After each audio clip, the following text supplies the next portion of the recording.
Okay. Doing this feels weird because it assumes things that I have a hard time believing about myself. Things such as me being the kind of artist worthy of your time.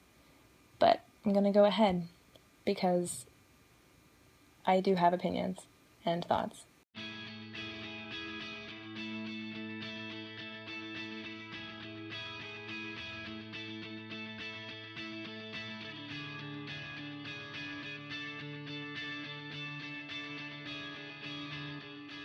When I was really young, it didn't feel like something that was special about me or something worthy of comment because everyone made art. It's what we did at school, it's what we did at home, it's how our teachers taught us to understand.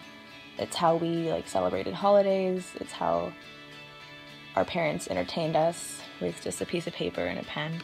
But then as we got older, slowly everyone stopped doing it and people started saying oh, I don't do art or I don't draw, as though they were as though the act of creation was merely a checkbox on a resume that they decided wasn't worth perfecting, and it wasn't just a mindset that you could get into, and that if you weren't good enough, it meant it wasn't worth even pretending or even just having fun with. And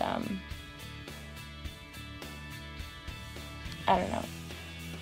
I'm definitely of the mindset that art is something we all, and creativity is something that we all are born with the ability to do, and it's something that we forget as we grow older, and people stop teaching us the importance of it until we kind of lose the ability to bend our mind in those ways. And then once you've lost it, it's kind of gone for good. But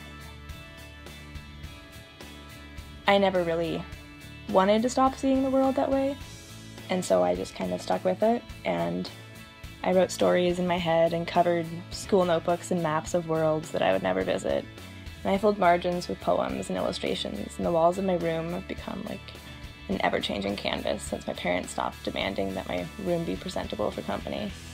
For me, there isn't that much of a difference between my writing and my art. They're just two different ways that my brain kind of pushes itself into the world. In boredom at school and kind of figuring out how I wanted to grow up, I found ways to keep my hands busy and my mind moving by creating things. And they're kind of two different languages for interpreting my thoughts for me. And I don't know. It's always just what I've done to distract myself or to explain everything happening to myself when things stop making sense.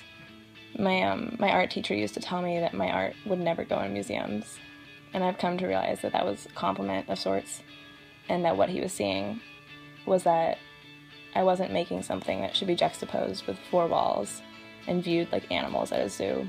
Because art should be more than something pretty that we look at or read or listen to that makes us happy for a few moments and then we forget it ever existed and go on with our lives. It should be something that sticks in our minds and asks the hard questions. But it should also give us answers and give us new perspectives and open up new patterns in our thinking that we didn't know existed. For me, growing up was a time of realizing that a lot of what I knew wasn't true, and art was something that has always been true for me, and it remains a way for me to kind of find my own truths.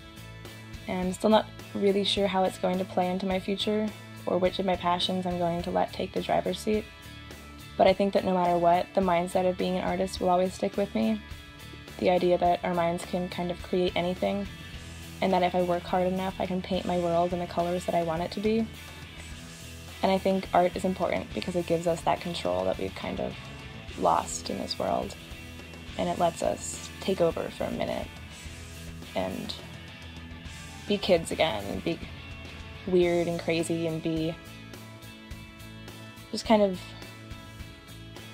stop worrying about what everyone else is thinking and focus in on ourselves and remember that we matter too, and that our perspective matters even if it's only to a few people.